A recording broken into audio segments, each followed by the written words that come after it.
Halo, salam, selamat Natal dan selamat tahun baru untuk kita semua. Ya, saat ini saya berada di satu ruangan belajar di PAUD Immanuel Wenali. Dalam video ini juga saya akan menjelaskan tentang ruang belajar dan manajemen ruang belajar. Ruang belajar menurut saya adalah suatu ruangan di mana siswa dan guru berkumpul untuk mengajar dan belajar. Sedangkan manajemen ruang belajar menurut saya adalah bagaimana kita mengatur agar siswa dan guru nyaman berada dalam ruang kelas. Seperti menjaga sarana dan prasarana dalam kelas, menjaga kebersihan dalam kelas, agar siswa dan guru nyaman berada dalam kelas. Menurut Mutohar 2013 halaman 60, ruang belajar adalah ruangan yang dibatasi oleh 4 dinding atau tempat belajar peserta didik. Nah, Mutohar juga menjelaskan definisi manajemen ruang belajar, yaitu proses atau upaya yang dilaksanakan secara sistematis untuk menciptakan atau mewujudkan kondisi belajar yang dinamis dan kondusif dalam upaya menciptakan pembelajaran yang efektif dan efisien,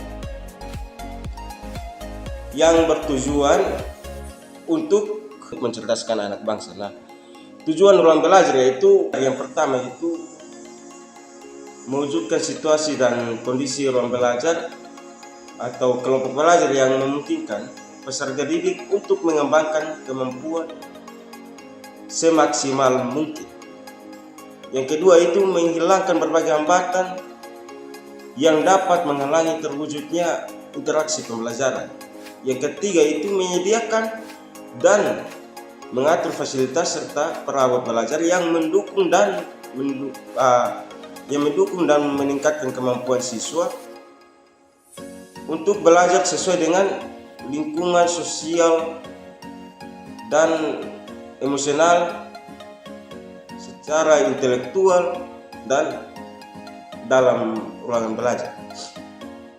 Yang keempat yaitu membina dan membimbing siswa sesuai dengan latar belakang siswa, latar belakang sosial, latar belakang ekonomi, latar belakang budaya, dan sifat-sifat individu siswa tersebut.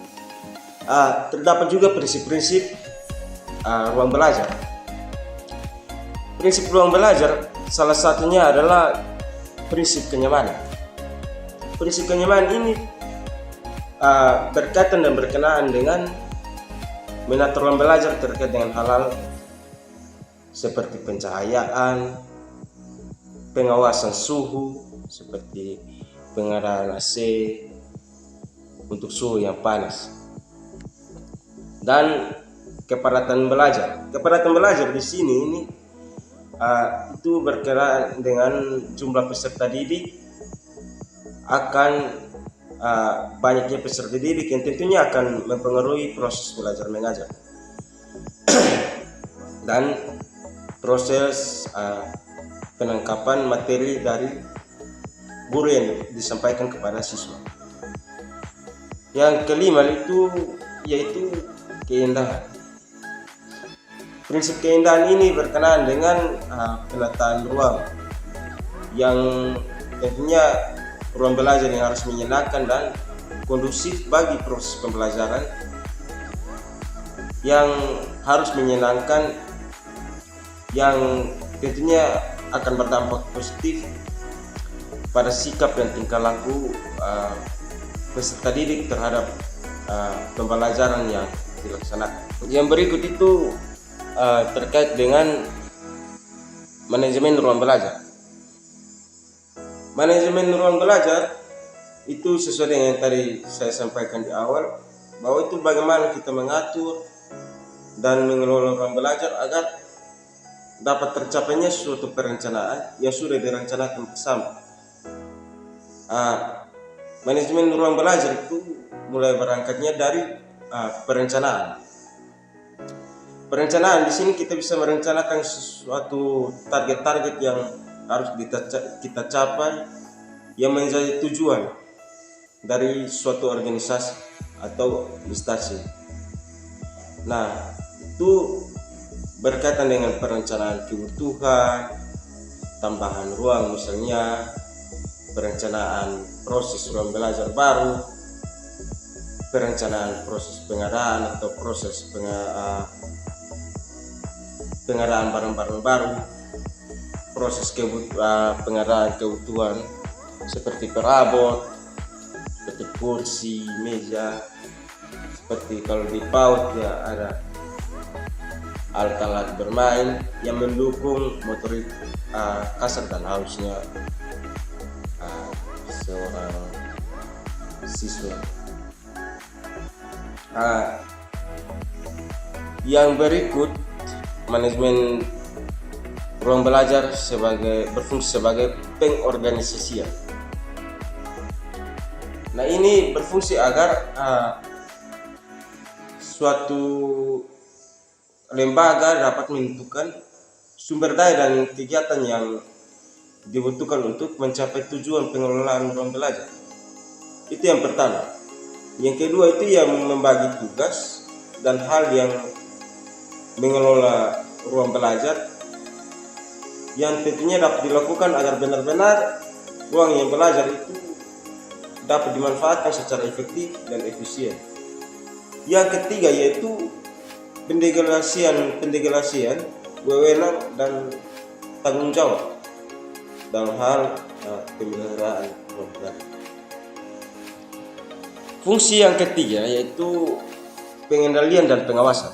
Itu berfungsi untuk menetapkan standar kerja dan dalam pengelolaan ruang belajar. Itu yang pertama. Yang kedua itu untuk mengukur kinerja dan kemampuan dalam mengelola ruang belajar. Yang ketiga itu membandingkan unjuk kerja dengan standar kerja yang telah ditetapkan.